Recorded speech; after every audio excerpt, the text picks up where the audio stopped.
Okay class हम continue करेंगे characteristics of management. ठीक है, तो देखते हैं क्या क्या कैरेक्टरिस्टिक्स है।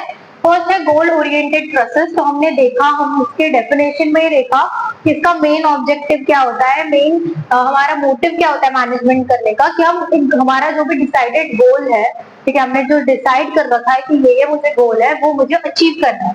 तो हमेशा गोल ओरिएंटेड होता है हमारा मैनेजमेंट का प्रोसेस।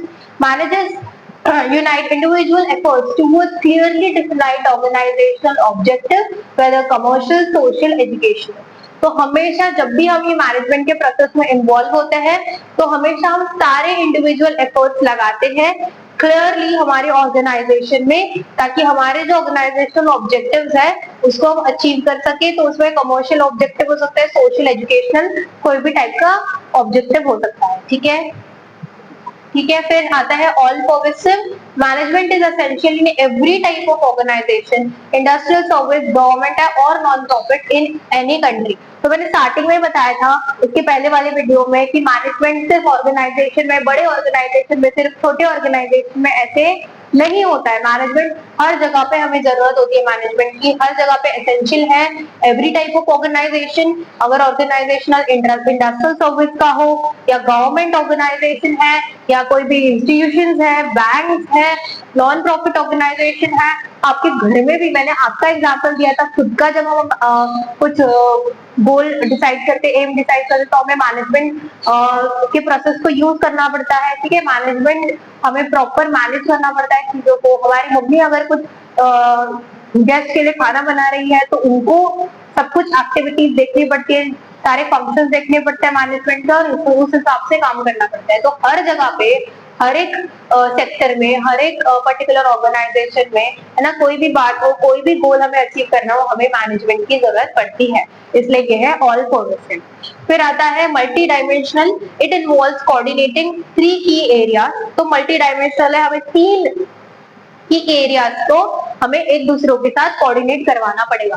पहले है work, translating organizational task into goals, deciding plans, budget and delegation. तो हम यहाँ पे ऑर्गेनाइजेशन के ही एग्जांपल देंगे आगे से, तो इसलिए यहाँ पे बताया है कि अगर ऑर्गेनाइजेशन का जो भी गोल है, तो हम जो भी टास्क यहाँ पे डिसाइड कर रहे हैं, उनको प्रॉपर वे में हम एलोकेट करेंगे, उसका प्लान करेंगे, उसका बजट बनाएंगे, है ना, उसके लिए डिसीजंस लेंगे। ठीक है, जो भी प्रोसेस हमें करने पड़ेगी, हम सारे इसमें इन्वॉल्व करेंगे, तो हमारा काम चालू हो जाएगा। ठीक है, स्मूथली कंटिन्यू होगा। फिर आएंगे people, managing individuals and groups, leveraging strength and mitigating weaknesses. तो जैसे हमने पहले इंट्रोडक्शन और कॉन्सेप्ट में देखा था कि हम जो भी हमने काम डिसाइड किया है, उसके लिए प्रॉपर हम जो स्टाफ होता है या जो लोग होते हैं, जो एम्प्लॉयज होते हैं, उनको उठाते हैं कि ये पर्टिकुलर काम अच्छे से, एकदम अप्रोप्रिएट वे में, एफिशिएंटली, इफेक्टिवली ये पर्टिकुलर एम्प्लॉय कर पाएगा, क्योंकि इसके पास ये काम करने के प्रॉपर स्किल सेट्स है,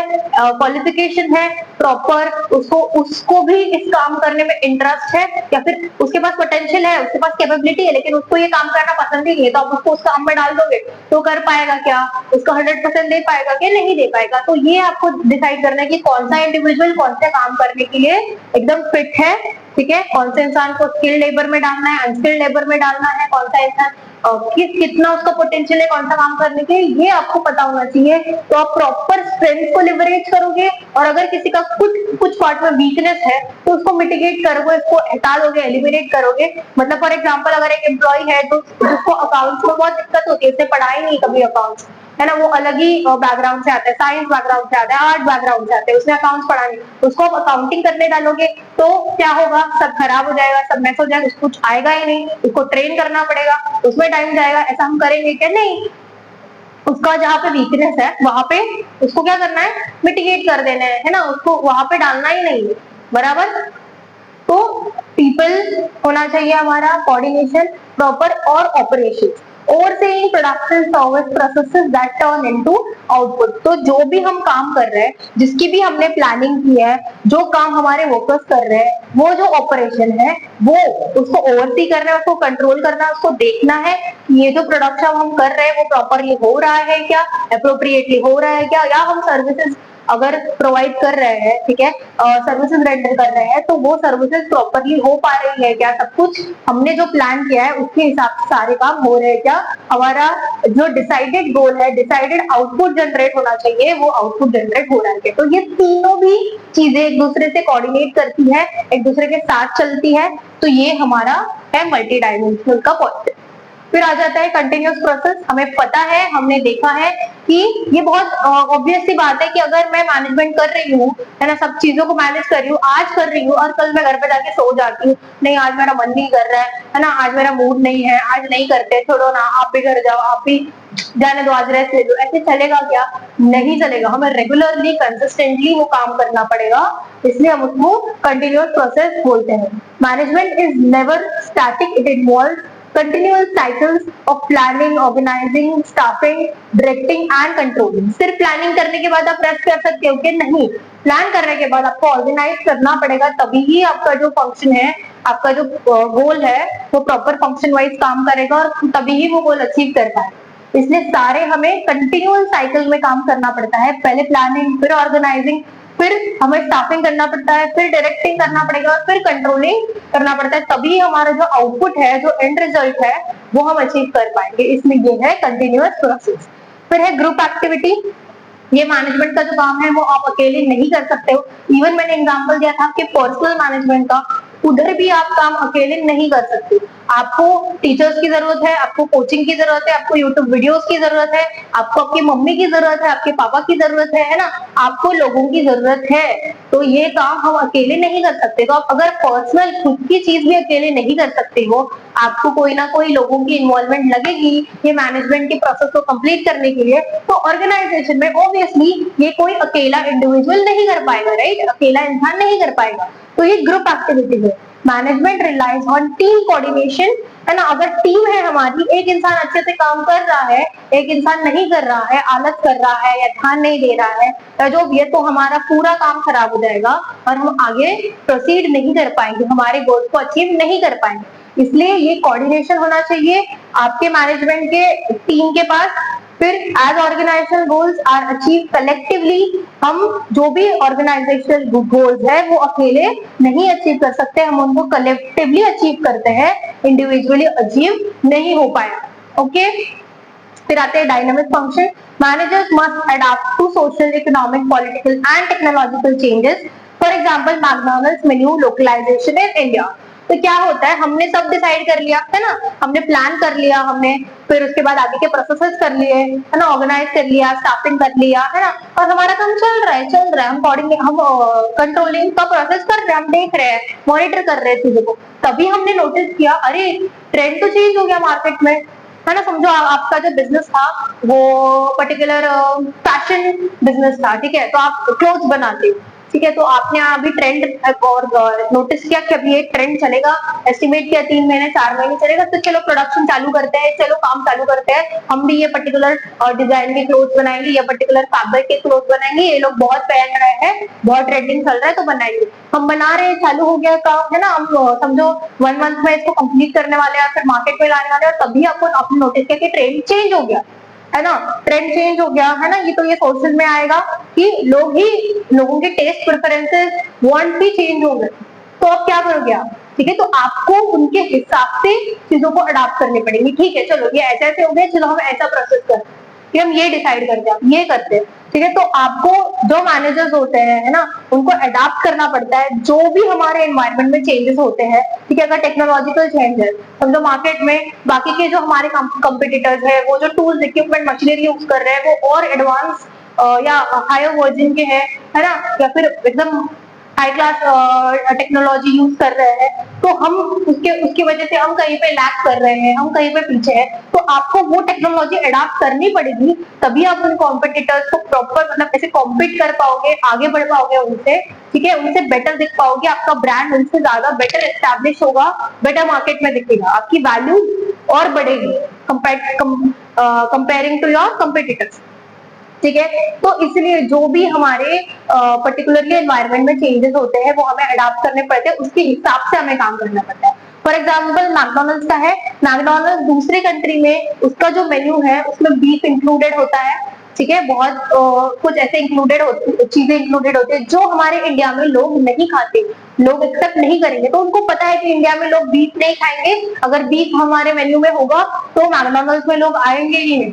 इसलिए लोकलाइजेशन किया है मैकडॉनल्ड्स ने। हमारा जो मेन्यू है वो हमारे टेस्ट बर्ड्स के हिसाब से है, हमारे चॉइसेस के हिसाब से। फॉर एग्जांपल अभी देखोगे आपने मैकडॉनल्ड्स ने कोरियन मील कुछ लॉन्च किया, क्योंकि उन्होंने नोटिस किया कि इंडिया में काफी लोग कोरियन फूड को अडॉप्ट कर रहे हैं। कोरियन फूड अभी करंटली ट्रेंड चल रहा है कि लोग कोरियन फूड खा रहे हैं, इसलिए उन्होंने ये एनालाइज किया कि ओके इंडिया में ये चीजों का अभी ट्रेंड चल रहा है, ये चीज लोग प्रेफर कर रहे हैं, उनके टेस्ट बर्ड्स को ये चीज अच्छी लग रही है, तो ये रिपीटेटिवली लोग खा रहे हैं।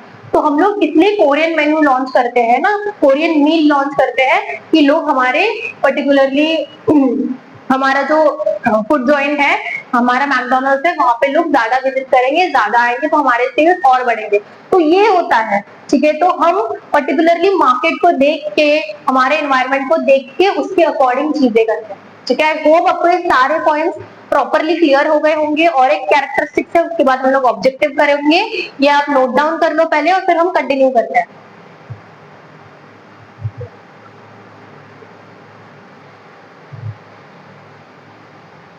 ओके क्लास, तो कंटिन्यू करते हैं। इंटैंजिबल फोर्स 7th पॉइंट है हमारा। इंटैंजिबल क्या होता है? जो चीज हमें दिखती नहीं है उनको हम इंटैंजिबल बोलते हैं।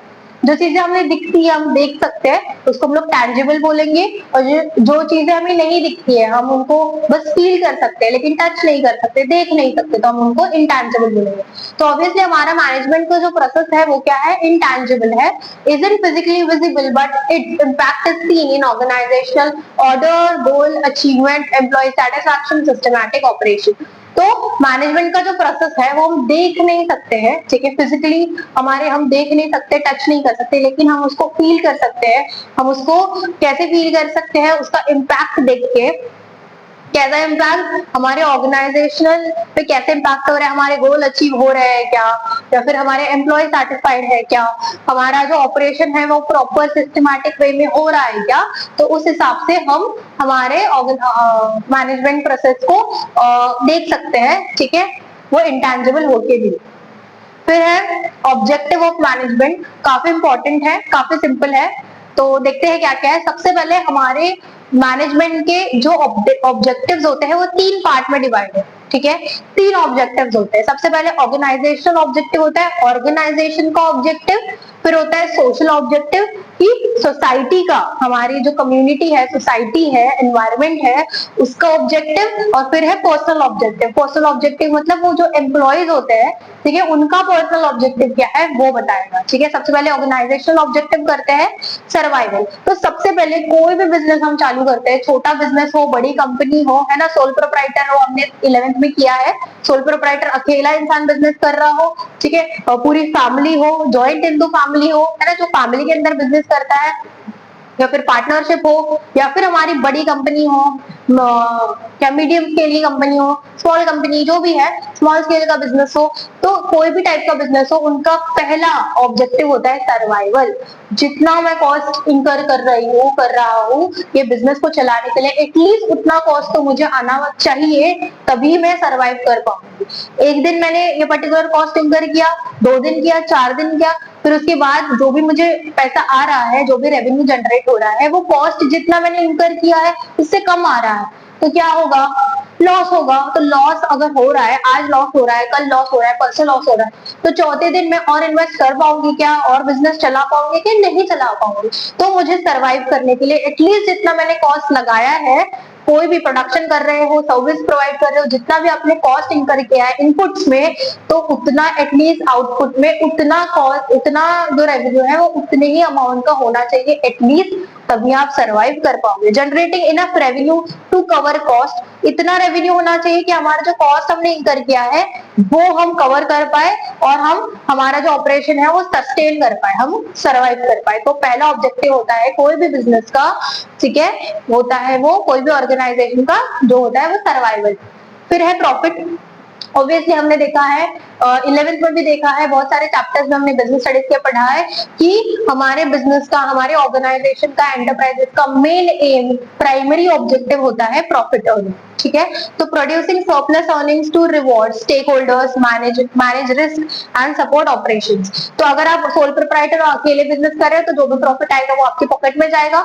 whereas अगर आप बहुत बड़ी कंपनी हो, अगर आप पार्टनरशिप में हो तो आप पार्टनर्स को डिवाइड कर दोगे। आप बहुत बड़ी कंपनी हो तो आपके स्टेक होल्डर्स होते हैं, तो आप उनमें जो भी प्रॉफिट आएगा उसका डिविडेंड उनको दोगे, ठीक है। आपके अगर कुछ रिस्क होंगे तो उसको मैनेज करोगे, है ना। रिस्क के हम पहले ही प्लान्स बनाते हैं, ठीक है, प्रोविजन बोलते हैं उसको, प्रोविजन क्रिएट करते हैं, तो उसके लिए आप पैसा बचा पाओगे अगर आपको प्रॉफिट आ रहा है तो, ताकि जो भी रिस्क आएगा फ्यूचर में वो आपको ज्यादा हार्म ना करे, ठीक है। उसके लिए हम लोग ऑलरेडी प्रिकॉशन लेते हैं, ठीक है, ऑलरेडी प्रोविजन बनाते हैं। तो आप वो कर पाओगे अगर आपके पास प्रॉफिट है तो, और आपका जो भी ऑपरेशन है उसको सपोर्ट कर पाओगे। अगर और कुछ हमें प्रोडक्शन के लिए रॉ मटेरियल लग रहा है और कोई मशीनरी लग रही है, इक्विपमेंट लग रहा है, कोई टेक्नोलॉजी, कोई क्या बोलते हैं टूल लग रहा है ना, कोई टेक्निकल और एडवांस आ गया है कुछ, तो वो ऐड करना है ऑपरेशन को और सपोर्ट करने के लिए और बेटर बनाने के लिए, तो उसके लिए क्या लगता है, पैसा लगता है। तो हमें जो प्रॉफिट आया तो उसमें से हम कर सकते हैं। फिर आता है ग्रोथ पे। ऑब्वियसली हम सर्वाइवल पे ही तो नहीं जी सकते, मुझे मेरा बिजनेस बड़ा करना है, ग्रो करना है, और है ना। तो ग्रोथ में एक्सपांडिंग इन साइज, तो और बिजनेस लोग एक्सपांड करते हैं। फिर आता है रेवेन्यू, और रेवेन्यू जनरेट करते हैं। जितना मैं आज रेवेन्यू जनरेट कर रही थी उससे एटलीस्ट 1 गुना ज्यादा, 2 गुना ज्यादा तो मुझे कल रेवेन्यू जनरेट करना ही करना है। तो रेवेन्यू को हमारा ग्रो होना चाहिए। एम्प्लॉयज काउंट, हमारे ऑर्गेनाइजेशन जैसे बड़ा होगा, एक्सपांड होगा, वैसे हमारे एम्प्लॉयज भी और बढ़ेंगे, हम और एम्प्लॉयज की हमें जरूरत पड़ेगी तो हमारा एम्प्लॉय काउंट भी बढ़ेगा। प्रोडक्ट रेंज, कभी कभी ऐसे करते हैं कि फॉर एग्जाम्पल हम सोप मैन्युफैक्चर कर रहे थे, हम सोप प्रोड्यूस करते हैं ना, सोप हमारा एक ब्रांड है सोप का, तो कभी कभी लोग फिर और एक्सपांड करते हैं और टूथपेस्ट बनाते हैं और फेस वॉश बनाते हैं, बॉडी लोशन बनाते हैं और एक्सपांड करते हैं, हमारी प्रोडक्ट रेंज को बढ़ाते हैं और प्रोडक्ट्स क्रिएट करते हैं within one organization, within one parent क्या बोलेंगे, पेरेंट ब्रांड और पेरेंट कंपनी में, और उसके बेबी कंपनीज फॉर्म करते हैं, वो करते हैं, हमारा मार्केट प्रेजेंस बढ़ाते हैं। तो ये हमारा आ जाएगा ग्रोथ में।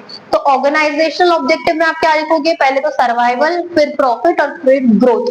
कितना आप लिखोगे, मोर देन इनफ है, मोर देन इनफ। तो ये ऐसे नहीं है कि अंदर का सेम लिखो, आपके वर्ड्स में लिखो, ये कीवर्ड्स है, ये आने चाहिए उसके अंदर, और एक्सटेंड करके लिखो। बहुत बच्चों को तो बहुत अच्छे से आता है, मस्त कहानी बना के लिखते हैं, है ना। और ग्रामर वामर का आप टेंशन बिल्कुल मत लो कि मैम मेरे को, मैं खुद के वर्ड्स में लिखूंगा तो ग्रामेटिकल मिस्टेक होते हैं और स्पेलिंग मिस्टेक होते हैं। ग्रामर वगैरह इतना कोई चेक नहीं करता है, टू बी वेरी ऑनेस्ट। मैंने 11th वाले क्लास को भी बताया था कि आपको कितना क्लियरिटी है आपके कॉन्सेप्ट में, आपको कितना पता है, वो ज्यादा देखा जाता है यहाँ पे इन सब्जेक्ट्स में, ठीक है। आपने लिख दिया, आर के जगह पे ये लिख दिया, वो लिख दिया, द लिख दिया, ये सब कुछ, ये सारी चीजों का टेंशन आप मत लो, ये सब फालतू चीजें हैं, ठीक है। बेसिक सही होना चाहिए, एकदम आप गवार हो जाते मत लिखना, ठीक है। तो बेसिक होना चाहिए, ऐसा नहीं है कि भाई हाई क्लास वोकैबुलरी आपकी होनी चाहिए और आपको सेंटेंस फॉर्मेशन आपका एकदम एक्यूरेट होना चाहिए, यहाँ पे कॉमा लगाना है, यहाँ पे कोलन लगाना है, यहाँ पे हाइफन लगाना है, कुछ नहीं, ऐसा सब मत सोचो। आपको कॉन्सेप्ट पे ध्यान दो, हेडर्स को याद रखो, अंदर का कंटेंट खुद से लिखने की कोशिश करो, खुद से एक्सटेंड करके चीजों को लिखो तो बड़ा क्वेश्चन बनेगा, ठीक है। तो ये हो गए हमारे ऑर्गेनाइजेशनल ऑब्जेक्टिव सॉरी। फिर आते हैं सोशल ऑब्जेक्टिव पे।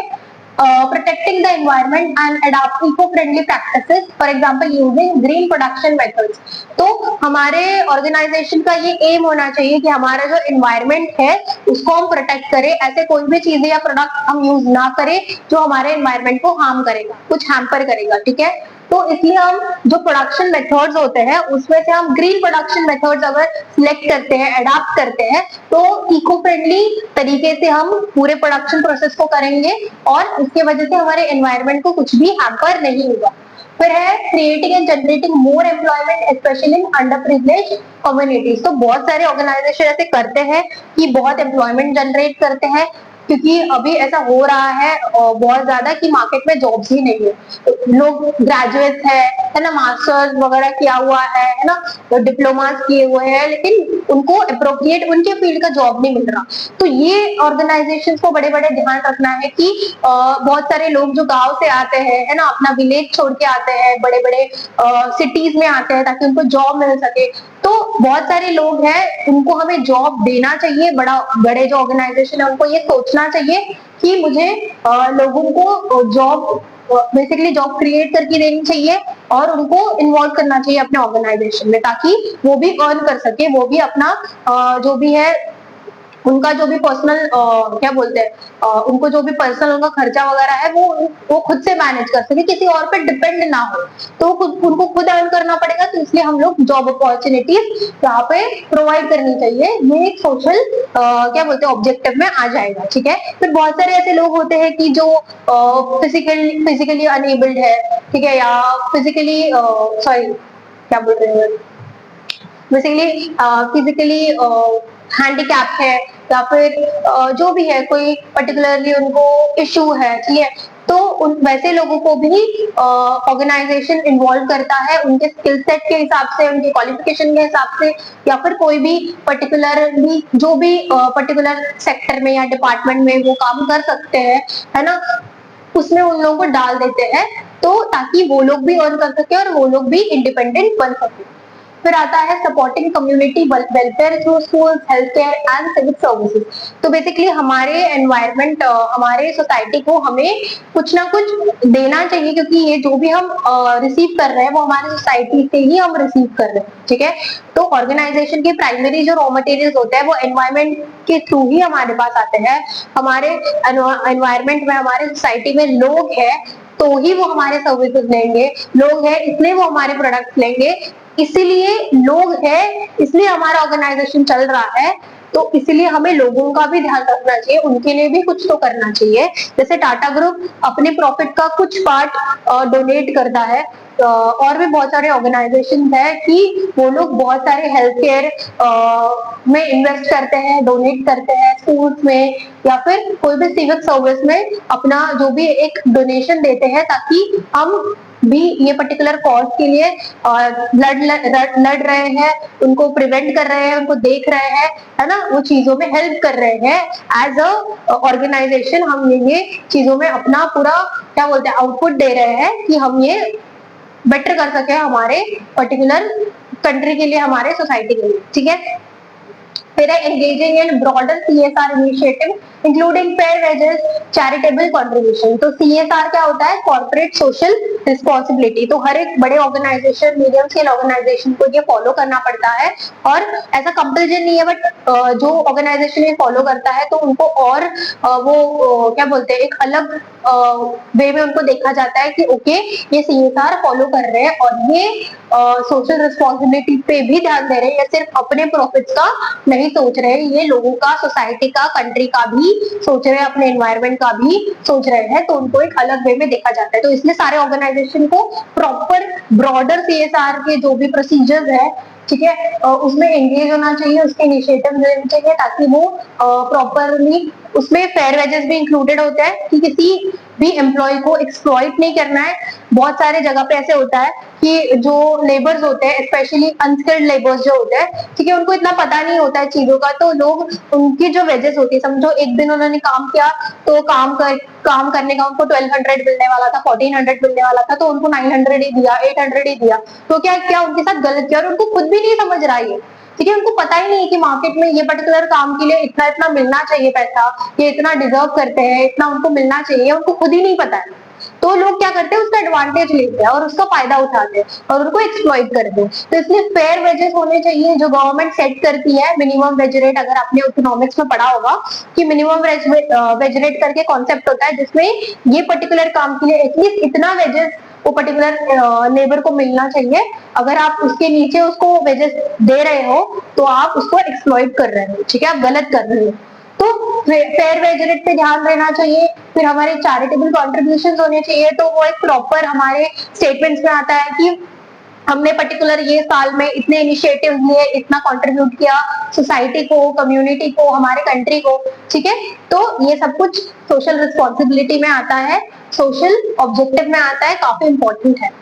फिर है पर्सनल ऑब्जेक्टिव। ऑब्वियसली बड़े बड़े ऑर्गेनाइजेशंस में बहुत सारे एम्प्लॉयज काम करते हैं, अलग अलग डिपार्टमेंट्स में काम करते हैं, ठीक है, अलग अलग पर्टिकुलरली उनके जॉब रोल्स होते हैं, अलग अलग लेवल्स पे काम करते हैं। तो जो एम्प्लॉयज काम करते हैं उनके पर्सनल ऑब्जेक्टिव्स को भी ध्यान देना चाहिए, ठीक है। सबसे पहले है फाइनेंशियल रिवॉर्ड। अगर मैं कोई ऑर्गेनाइजेशन में अगर एक एम्प्लॉय हूँ तो मैं देखूंगी कि मुझे ये पर्टिकुलर ऑर्गेनाइजेशन कितना पे कर रहा है एज कम्पेयर टू दूसरा ऑर्गेनाइजेशन। तो मुझे यहाँ पे हायर सैलरी पे हो रही है, जितना मैं काम कर रही हूँ उसके हिसाब से प्रॉपर सैलरी पे हो रही है, ठीक है। फिर मुझे पर्क्स दिए जा रहे हैं एक्स्ट्रा, फिर बोनसेस वगैरह दिए जा रहे हैं। तो फाइनेंशियल रिवॉर्ड जो है वो हमें पर्टिकुलर एम्प्लॉयज को देते रहना चाहिए, अच्छा देना चाहिए, तभी वो मोटिवेटेड रहेंगे और आपके जो भी ऑर्गेनाइजेशन में जो भी वो काम कर रहे हैं वो और इफेक्टिवली और एफिशिएंटली करेंगे, ठीक है। तो offering competitive salaries and benefits होना चाहिए। फिर है social recognition, fostering peer respect and sense of belonging. तो आपने देखा होगा कितना भी बड़ा ऑर्गेनाइजेशन हो तो आप कोई भी लेवल पे काम कर रहे होंगे, लोअर लेवल पे है ना, अनस्किल्ड लेबर होंगे, सेमी स्किल्ड लेबर होंगे, स्किल्ड लेबर होंगे, फिर मिडिल लेवल पे काम कर रहे होंगे। कोई भी लेवल पे अगर आप काम कर रहे हो और उधर के जो बड़े बड़े हायर लेवल के मैनेजर्स जो है वो सबसे रिस्पेक्टफुली बात करते हैं। अगर ऐसा नहीं करते कि अच्छा ये तो लोअर लेवल में काम करता है, ये तो एक लेबर है ना, ये सेमी स्किल्ड है या अनस्किल्ड है, इसको कुछ खुद ही नहीं पता, इसका कोई क्वालिफिकेशन नहीं है, ठीक है, तो मैं इसको कैसे भी ट्रीट कर सकता हूँ, कैसे भी बात कर सकता हूँ, अगर ऐसे कर रहे हैं तो गलत है। हमें प्रॉपर सबके साथ रिस्पेक्टफुली बात करना चाहिए, रिस्पेक्टफुली ट्रीट करना चाहिए लोगों को, है ना, उनके साथ प्रॉपर एंगेज होना चाहिए। हमें हर एक ऑर्गेनाइजेशन में इसका ध्यान रखना चाहिए कि हम उसको रिस्पेक्ट दे रहे हैं, ठीक है, कोई पीयर प्रेशर नहीं दे रहे हैं, ठीक है। फिर हमें उनको एक बिलोंगिंग फील करानी है कि ओके आप यहाँ पे जो आ रहे हो आपके वजह से भी हमारा ऑर्गेनाइजेशन ग्रो हो रहा है। उनको भी एक मोटिवेटिंग फीलिंग आनी चाहिए, ठीक है, उनके साथ अनफेयर बिहेव नहीं करना चाहिए, ठीक है, उनको इल ट्रीट नहीं करना चाहिए। तो ये सारी जो चीजें हैं वो हमारे सोशल रिकॉग्निशन में आते हैं, ठीक है। अगर कोई एम्प्लॉय की वजह से XYZ प्रॉफिट्स हमें हो रहे हैं, पर्टिकुलरली उसने कोई टारगेट अचीव किया है तो उसको अप्रिशिएट करना चाहिए, उसको रिवॉर्ड्स देने चाहिए, ठीक है। तो ये सारी चीजें करने की वजह से मॉनेटरी नहीं नॉन मॉनेटरी भी होते हैं चीजें, ठीक है, तो उनको वो सब चीजें प्रोवाइड अगर आप करोगे तो उनको सोशल रिकॉग्निशन फील होगा। फिर लास्ट है हमारा personal growth, enabling training learning and career advancement opportunities. तो ये बहुत सारे ऑर्गेनाइजेशन में अभी है और इंडल्ज किया गया है और उसको बढ़ावा दे रहे हैं कि जो पर्टिकुलर एम्प्लॉय है वो और आगे बढ़े और अपना स्किल सेट बढ़ाए और चीजें सीखे, लर्न करे, ट्रेन हो जाए और आगे और उसका खुद का पर्सनल करियर डेवलपमेंट हो। तो इसका ध्यान ऑर्गेनाइजेशन रखता है और इसके पर्टिकुलर ट्रेनिंग वगैरह होते हैं, उसके सेमिनार्स होते हैं, है ना, उनके लिए बहुत सारी चीजें ऑर्गेनाइज करते हैं ताकि उनका करियर एडवांसमेंट हो सके, ठीक है। आई होप आपको ये ऑब्जेक्टिव समझ में आए होंगे, ठीक है। तो इसको नोट डाउन करो, ठीक है, और आपके बुक में इसको रेगुलरली इसको रिवाइज करते रहो, ठीक है। इसके हेडर्स पढ़ो, इसके कॉन्सेप्ट को समझो, कुछ आपको नहीं याद आ रहा है, कुछ नहीं समझ में आया तो फिर से वीडियो देखो, कोई पर्टिकुलर डाउट है तो कमेंट में हमें पूछो। अगर कमेंट में हम उसका रिप्लाई दे पाए और आपको समझा पाए तो हम वहीं पे कर देंगे। अगर नहीं समझा पा रहे हैं, कोई बड़ा कॉन्सेप्ट है, ठीक है, कोई मेजर कॉन्सेप्ट है तो हम उसके लिए एक वीडियो भी बनाएंगे, ठीक है। फिर आपके फ्रेंड्स के साथ उसको शेयर करो ताकि उनके भी कॉन्सेप्ट क्लियर हो सके, वो भी आपके साथ पढ़ सके, है ना। और हमारे चैनल को सब्सक्राइब करो ताकि आपको डेली वीडियोस वगैरह आ सके, ठीक है, आप डेली सीरीज को फॉलो कर सको, सारे नोट्स को बना सको। और चैनल को अगर आपको ये पर्टिकुलर वीडियो अच्छा लगा होगा तो चैनल हमारे वीडियो को लाइक करो और चैनल को सब्सक्राइब करो। और तब तक के लिए take care and keep studying.